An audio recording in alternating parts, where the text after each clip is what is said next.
Today in our 2014 Ram 2500, we're going to be taking a look at and showing you how to install the B&W Custom Installation Kit with base rails for fifth wheel trailer hitches.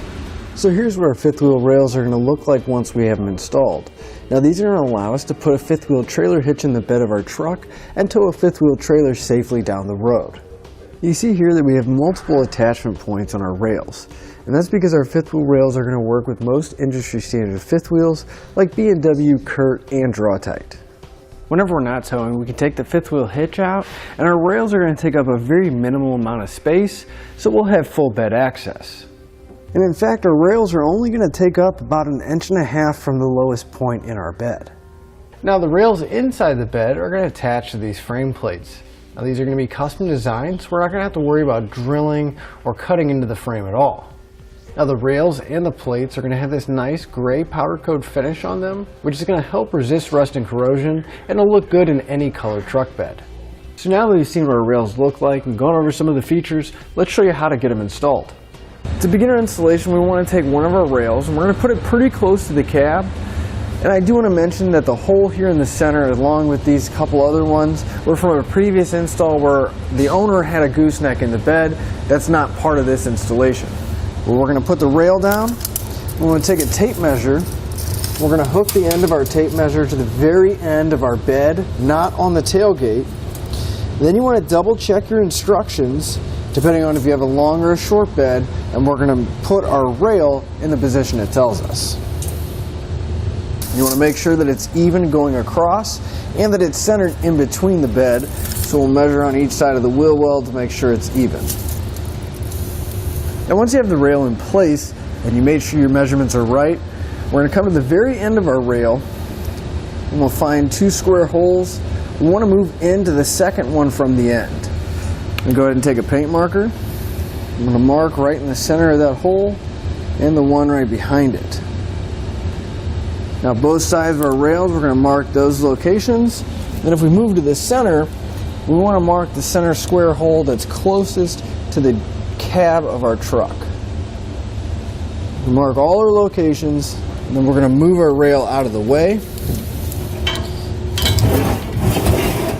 And we're going to drill those 5 spots out. I'm going to start out using a rather small drill bit just for a pilot hole. We'll drill out all 5 locations.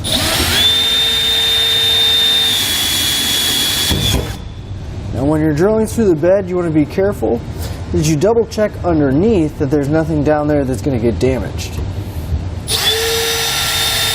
Now we're going to want to move underneath our truck and we're going to find the 2 pilot holes that we drilled through the bed. It'll be just forward of the rear axle, right by our shock here. You're going to want to grab the bracket.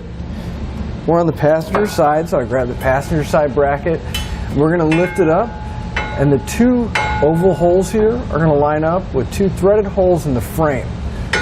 So we want to just kind of hold it up, make sure everything's lining up, and we can double check that our pilot holes land inside those holes. Now that we know that everything does line up, the weld nuts and the holes in the frame, we'll check the other side and then we can move up top. You're going to want to drill these holes out to a 9/16. Now most of us aren't going to have a 9/16 drill bit, so using a step bit will work just fine. So let's enlarge those. Once you have that one enlarged, we'll go back and enlarge the remaining holes. Now it's not a good idea to leave exposed metal on your vehicle, so I'm going to come back with some spray paint. It's going to cover up any exposed area, hopefully preventing any kind of rust or corrosion from building up. We'll go ahead and take our rail, we'll slide it over the holes that we drilled, line everything back up. And you'll notice that there's going to be a gap because of the bed corrugation. So what we want to do is we want to make sure we grab one of these U-shaped spacer blocks. That's going to take up that gap. You may need to lift the rail up, but we're going to put them in any location that's going to be a low spot. Make sure you still have room to get the bolt in place. We'll take our carriage bolt, make sure it drops all the way through. Now you want to repeat that for all the mounting locations on this rail. Now if we come back, we can see that our carriage bolts are coming down through the bottom of the bed. But we need to clean up the 2 holes so we can make sure that our bolts are going to thread in easily. So I'm just going to take a little bit of spray lubricant. I'll spray them inside. Then I'm going to come back with a nylon tube brush. Make sure there's no dirt, debris, or any rust inside of there that'll cause cross-threading problems. You want to make sure you clean out both of the weld nuts on both sides of the frame. Now once you have those cleaned, we'll take our frame bracket. We'll make sure that the bolt holes go through the tabs on each one. And we're going to grab one of the metric bolts out of our kit. We're going to make sure we put a lock washer and a flat washer on it. And you'll notice that on the frame bracket, there's going to be a spot that's going to sit really tight flat against the frame, and then a spot where there's going to have a gap. We want to take the bolt washer and lock washer, and we're just very loosely going to get it started on the bolt hole that's closest to the tailgate where it sits nice and flat. We're going to leave it pretty loose for now. We're going to use the same bolt, lock washer, and flat washer for the rear space, but since there's that gap, we're going to take 2 of our round hole spacers and we're going to go behind the bracket here. So that's why we want to make sure everything's nice and loose so we have enough room to slide our spacer in place. Make sure we go through both spacers and then we'll thread it into the frame. Just want to get this hand tight for now. Make sure our brackets and spacers aren't going to fall down. Now once you have everything in place, if you are having trouble getting that bolt going through, there is 2 different size bolts in our kit. The one towards the back is going to be this short metric bolt, and the one towards the front with our spacers, you want to make sure you're using the long metric bolt. It's just a little bit longer. It's going to make it easier to thread everything into the frame. Now we'll grab our offset square hole spacer and we're going to slide it over the bolt coming down through the frame. Then we want to grab a flange nut and secure it down. Now at this point, again, we just want everything to be hand tight. So we're going to leave everything nice and loose in case we need to make any adjustments later on. And we're going to do that for all of the bolts that are coming down through the rail. So with our front rail in place and everything hand tight, you want to grab the base to your 5th wheel and put it into your forward rail so we can get the positioning correct for our rear rail. And once you have it in place, we'll take our rear rail, we'll line up rear rail till we get our 5th wheel to slide in. And once we get it in place, we just want to make sure that the rail is centered. So you want to double check your measurements side to side and make sure that it's not twisted or anything.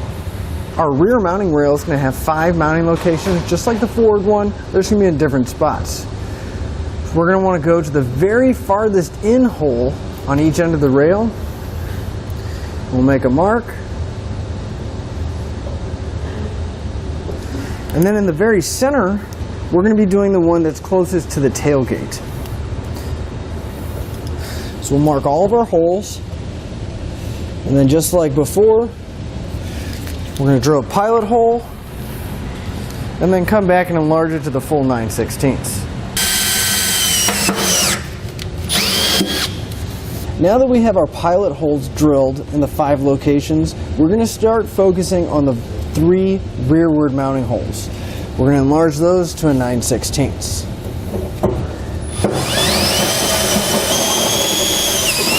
For the forward mounting locations on each end of our rail, it's actually going to land right in a bed support or the hat channel. Now we want to make sure that our bolt can go all the way through, so I'm going to be using a really long 1/2-inch drill bit. That way I can make sure it's nice and straight. And I'm going to go through the bed and then through the hat channel. Now that we have both forward holes drilled all the way through, we're going to enlarge the hole that's in the bed to a 7/8, because we're going to have a spacer to make sure that our bed doesn't crush. So again, I'm going to use a step bit. I'm going to enlarge this hole till it's 7/8 inches wide. But you want to do it from the top of the bed. You don't want to do it on the bottom.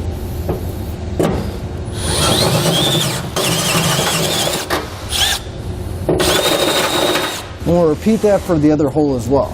And for the large hole, we'll grab that spacer and we're going to drop it down to where it's going to sit even with the bed just like that. So we can put our rail back in place, and where we have those tube spacers, you're going to want to grab the long carriage bolt.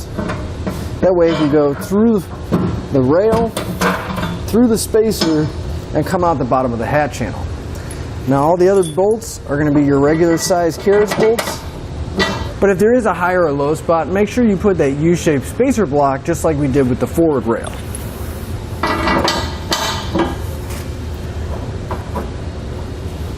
And I'm going to go ahead and put my base back in place, make sure nothing shifted on me, and I can still easily get it in and take it out.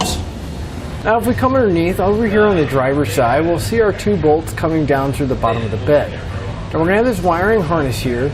Once we have the wire out of the way, we're going to take our frame bracket, make sure we have the correct one, and again, the tabs are going to line up with the bolts coming down through.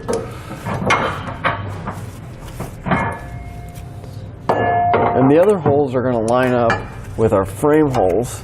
We're going to use the same combination of hardware to get everything in place.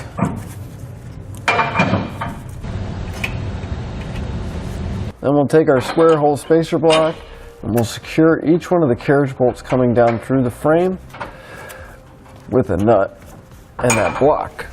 Now you want to make sure you get these again hand tight, and we'll repeat that for all the remaining bolts that are coming down.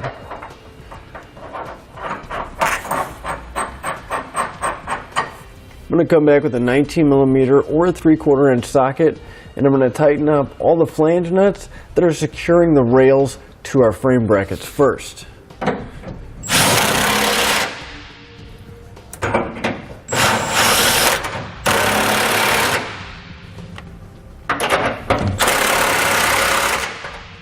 Once the rails are tightened to the frame brackets, we'll tighten our frame brackets to the frame.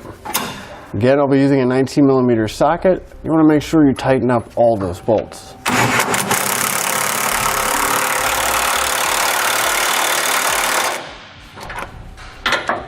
I'm going to come back with a torque wrench, and I'm going to torque all my hardware down to the specified amount in the instructions. You just want to make sure you follow the sequence and the value to torque all your bolts down.